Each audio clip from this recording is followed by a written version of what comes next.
The U.S. Supreme Court has announced that it will not do an expedited review of the constitutionality of the Affordable Care Act.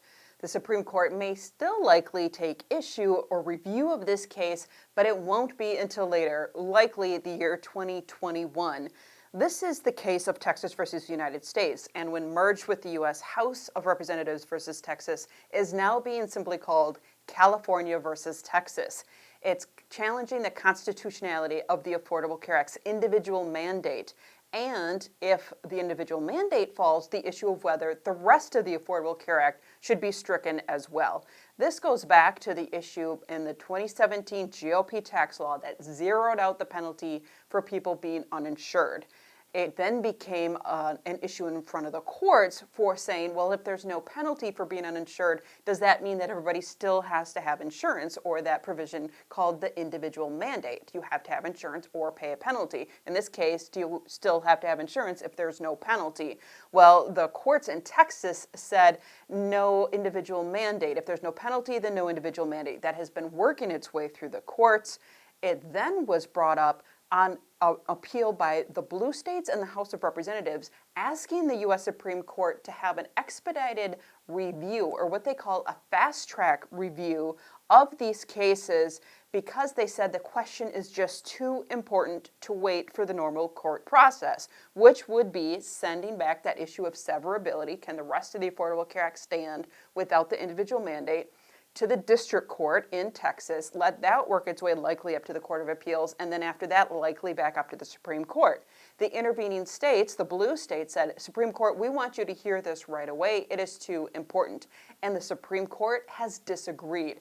The justices turned down these motions to fast track to the petitions, saying they could not justify the departure from the court's normal processes and procedures. Now, the justices will not consider the petitions until a conference in late February or early March, which means they won't hear oral argument on this case this term. That also means, timeline-wise, that they won't hear it before the 2020 election.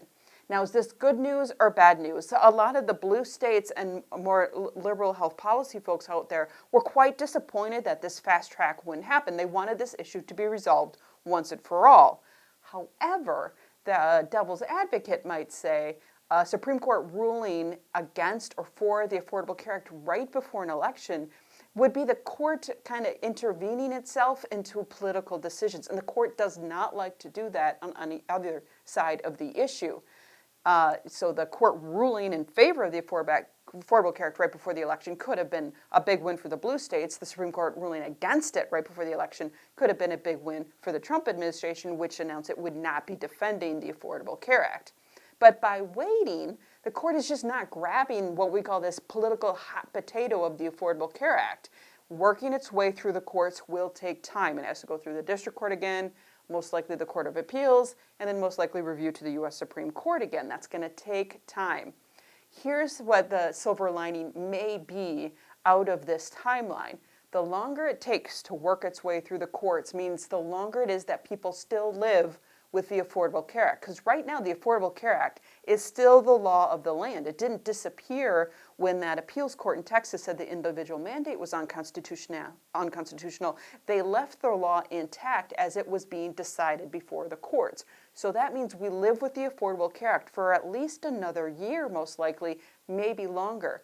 It's so entwined in society. The longer we have it, the more entwined it is in society. It would be pretty hard, one could argue, for the U.S. Supreme Court to try to untangle the Affordable Care Act from all of our lives after us having lived with it for at least a decade, maybe longer. So that could actually work in its favor.